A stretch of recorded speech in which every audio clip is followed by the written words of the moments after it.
Et quand quelqu'un se retrouve dans ton chemin, et surtout quand il veut apporter quelque chose de bien. Dimanche passé, j'avais prêché de ça. Il y a des Jonas, il y a des Acans. Amen. Il y a des gens dans la vie qui t'apportent le malheur. Mais il y a ceux-là qui viennent auprès de toi pour t'apporter les bonheurs. Alléluia. Amen. Donc quand quelqu'un s'exprime, il dit non, je veux apporter une pierre, le bonheur pour l'église, le bonheur pour toi, pour ton ministère.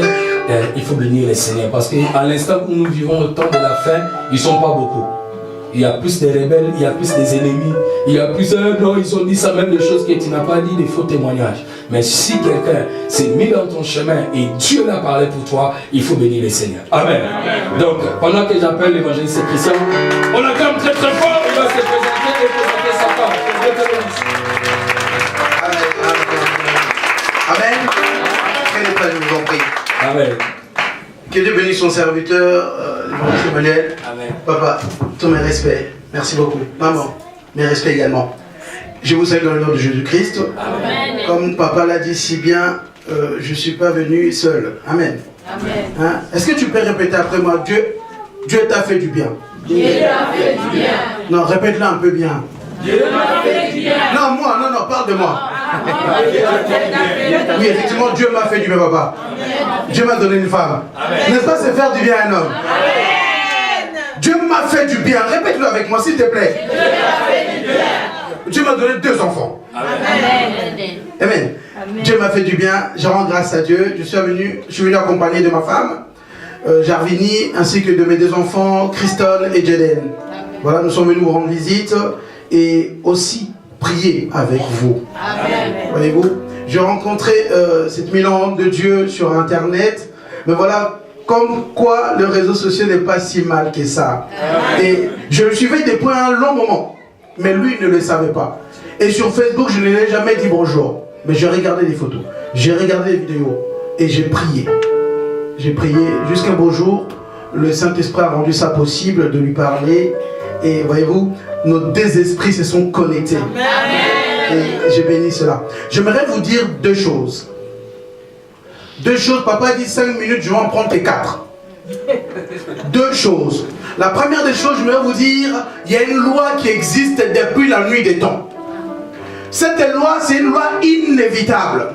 Tout homme doit passer par cette loi. C'est une loi que nous appelons la loi de la rencontre. Mais tu ne peux pas éviter ou passer outre la loi de la rencontre. Le Fils de l'homme lui-même est passé par cette loi. Pour que tu sois ici, tu es le fruit d'une rencontre quelconque. Amen. Un jour, ton père a rencontré ta mère et tu es né. Pour que tu viennes dans cette église, un jour, un homme a rencontré quelqu'un, ou sur la route, tu as rencontré quelqu'un qui t'a emmené ici. Amen. Ne néglige pas la rencontre. Dans la rencontre, nous faisons des bonnes et des mauvaises rencontres. Sache, il y a des rencontres qui restent éternellement gravées. Papa, je m'en veux croire que notre rencontre sera éternellement gravée. Et la meilleure de toutes les rencontres, lorsque tu rencontres un homme te déçoit, tu peux rencontrer la plus belle des femmes au monde te décevra un jour. Laisse-moi te dire, la meilleure des rencontres, la rencontre la plus excellente, c'est lorsque tu rencontres Jésus. Non, je parle d'une rencontre personnelle. Ce n'est pas les Jésus dont tu viens parce que tes parents viennent, non. Ce n'est pas les Jésus dont tu viens parce que ta famille vient, non. Le véritable Jésus dont tu fais une rencontre personnelle. Lorsque tu rencontres Jésus personnellement, la mort change à la vie. Alors, je vais vous faire 2 minutes, hein. Je vais en prendre plus que 2, après je m'arrête.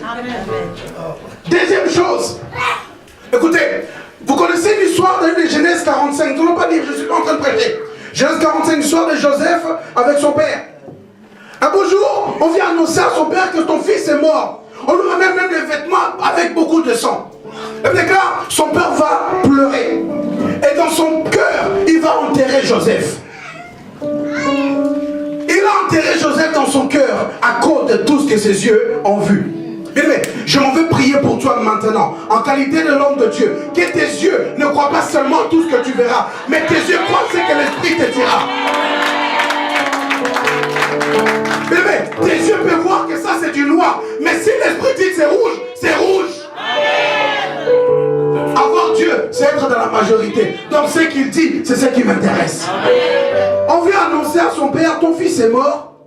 Il va pleurer, il va enterrer son père, son fils dans son cœur. Un beau jour, d'autres fils vont venir vers lui en lui disant, 45-26, papa, Joseph vit encore. Dis avec moi, Joseph vit encore. Encore plus fort, Joseph vit encore. J'aimerais annoncer à une personne ce matin que Joseph vit encore. Joseph, c'est la chose que tu avais enterrée dans ton cœur. Joseph, c'est la chose dont tu ne croyais plus qu'elle reviendra. Joseph, c'est le mariage que tu as perdu. Joseph, c'est les enfants que tu as perdus. Joseph, c'est la stérilité qui t'habite. Joseph, c'est la maladie qui t'habite. Joseph, c'est cette situation dont tu as tellement pleuré. Obité, n'abonne les sous pour l'angoté. Je ne vais plus prier pour ça. Laisse-moi te dire un beau jour. Et ce jour-là est arrivé. Moi, le Dieu que je prêche, il n'est pas le Dieu de demain. Ce n'est pas le Dieu d'hier, c'est le Dieu d'aujourd'hui. Aujourd'hui, je viens annoncer à quelqu'un que ton Joseph vit encore. Écoute, l'Esprit de Dieu qui est à moi va réanimer ta foi afin que tu puisses croire comme à moi. Quand ils ont annoncé à Jacob, la Bible dit, il était froid. Après, l'Esprit a réanimé sa foi. Je prie que l'Esprit de Dieu réanime ta foi afin que ton Joseph vit et que tu le verras. Oh, écoutez, oh yes, papa, j'arrête, hein. Non seulement tu vas rencontrer ton Joseph, les évangélistes parlent trop, les animes, papa. Non seulement tu vas rencontrer ton Joseph, laisse-moi te dire, tu vas aller rencontrer un Joseph restauré. Oh, Jacob a perdu un Joseph enfant avec une tulipe, il a retrouvé un Joseph gouverneur. Soyez bénis.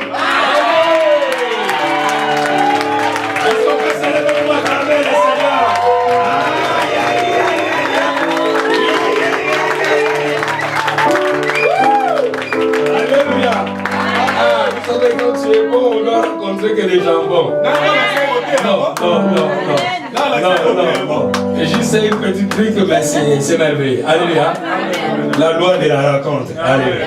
Ah ben je t'ai dit ce matin, c'est comme si cet homme savait. Parce que le message que je dois prêcher aujourd'hui, dans la même direction, parce que le thème que j'avais intitulé, j'ai dit, il te reste encore quelqu'un qui peut te donner la solution. Donc si tu rencontres cette personne, quelqu'un là, ça doit changer.